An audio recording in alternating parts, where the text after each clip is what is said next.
ভাত আঞ্জা ৰান্ধি ৰৈ আছিল পুত্ৰলৈ কৈছিল গৈ ভাত খাম কিন্তু পুখুৰীত পৰি থকা এখন বাহনৰ ভিতৰত উদ্ধাৰ পুত্ৰৰ মৃতদেহ মই দেউতা হয় কি তাৰমানে 6টা বজাত এবাৰ মোক ফোন কৰিছে কি দেউতা মই যাইছোঁ ঘৰত ভাত বনাব নলবাৰীৰ শোলমাৰাৰ খেলুৱাত চাঞ্চল্যকৰ ঘটনা গুৱাহাটীৰ পৰা সন্ধিয়া ঘৰলৈ বুলি যাত্ৰা কৰিছিল যুৱকজনে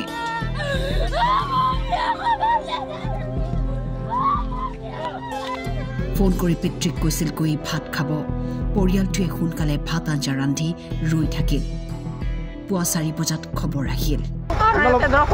আমাৰ একো নাই সকলোৱে ভাল পায় আপুনি ল'ৰাজনৰ দেউতা হয় মই দেউতা হয় কি তাৰমানে 6টা বজাত এবাৰ মোক ফোন কৰিছে কি দেউতা মই যাইছোঁ ঘৰত ভাত বনাব মই ক'লোঁ কি বোলে নাই মই গাঁও দিছোঁ ঘৰত ফোন পাওঁ ঘৰত ফোন কৰাৰ পিছত ঘৰত ভাত পানী বনাই আমি ৰখি আছোঁ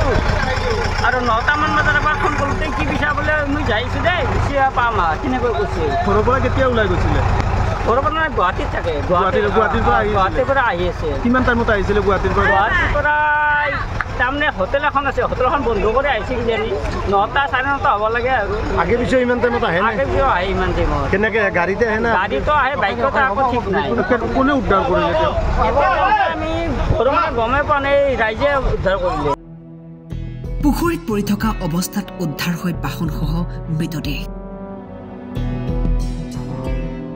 মৃতদেহটো ধ্ৰুৱ তালুকদাৰৰ পিছে এয়া দুৰ্ঘটনা নে আন কিবা ঘটনা সেয়া এতিয়াও নিশ্চিত হোৱা নাই প্ৰায় 4টামান বজাত মোক লোক এটা ফোন গেল ফোনটো যোৱাৰ পিছত আমাৰ নিপল দাস তেওঁ ফোন কৰিছে যে এনেকৈ গাঁৱৰ পশ্চিমে ফিচাৰীত মানে গাড়ী এখন পৰি আছে তাৰপিছত মই স্থানীয় আমাৰ শোলমাৰা আৰক্ষী চকীৰ লগত যোগাযোগ কৰিলোঁ তেখেতসকল লগ আহিল তেখেতৰ লগত আহি চাওঁজি হৈ গাড়ীখন এনেকৈ পৰি আছে তাৰপিছত আমি ৰাইজৰ সহযোগত প্ৰথম মানে ৰছী লাগে আমি টানাৰ চেষ্টা কৰিলোঁ মৰিলোঁ তাৰপিছত আমি ট্ৰেক্টৰ আনিলোঁ ট্ৰেক্টৰেদি গাড়ীখন উঠোৱা গেল পিছত গম পালোঁ আমাৰ গাঁৱৰ পশ্চিমৰ খেলুৱা গাঁৱৰ যুৱক তেওঁ গুৱাহাটীত ব্যৱসায় কৰে হোটেলৰ দৰে নলবাৰীৰ পৰা হিৰক ডেকাৰ ৰিপৰ্ট